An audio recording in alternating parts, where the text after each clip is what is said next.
हमारा जो 6 पॉइंट है वो है philosophical basis of curriculum construction, अर्थात पाठ्यचर्या निर्माण के दार्शनिक आधार।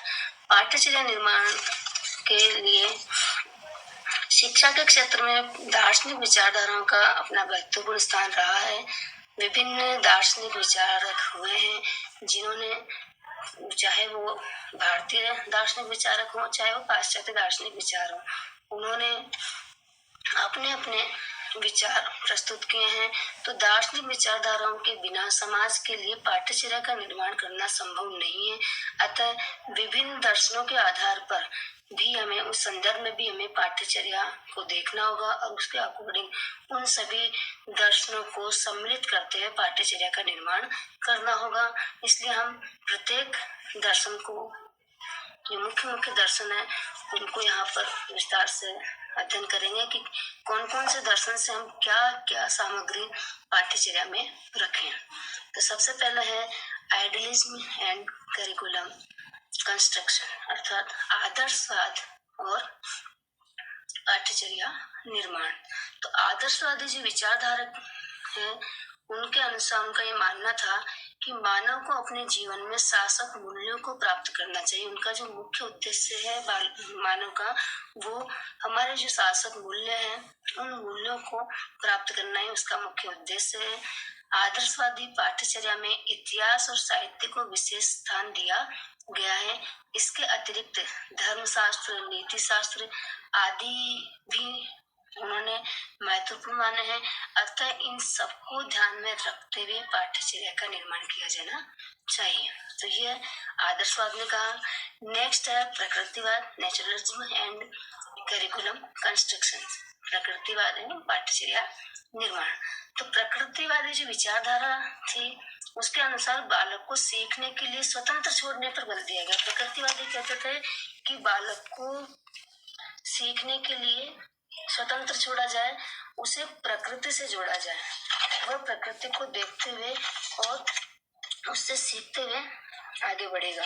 तो यह जो विचारधारा है बालक के स्वाभाविक विकास पर बल देती है कि बालक का जो विकास है स्वाभाविक तरीके से होना चाहिए।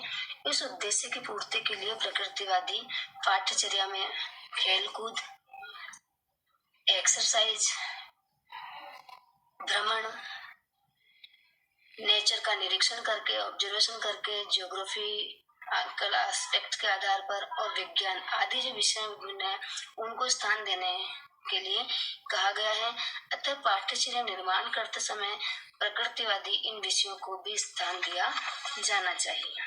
नेक्स्ट है हमारा फिलोसॉफिकल बेसिस में ही तीसरा जो पॉइंट है वो है प्रैग्मेटिज्म एंड करिकुलम कंस्ट्रक्शन, अर्थात पाठ्यचर्या निर्माण के प्रयोजनवादी दृष्टिकोण जो है, प्रयोजनवाद और पाठ्यचर्या निर्माण। तो यह विचारधारा अमेरिका से विकसित हुई है।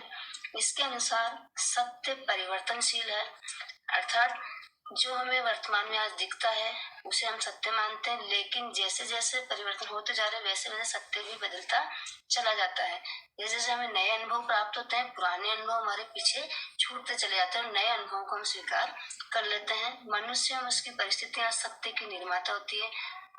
अतः प्रयोजनवादी कहते हैं कि बालक की रुचि को ध्यान में रखते हुए पाठ्यचर्या का निर्माण करना चाहिए।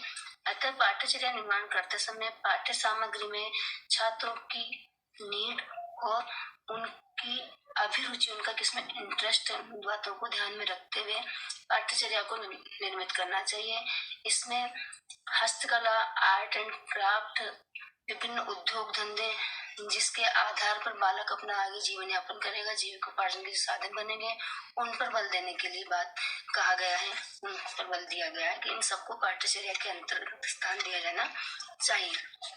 नेक्स्ट हमारा अंतिम पॉइंट है वो है रियलिज्म एंड करिकुलम कंस्ट्रक्शन, यथार्थवाद और पाठ्यचर्या निर्माण।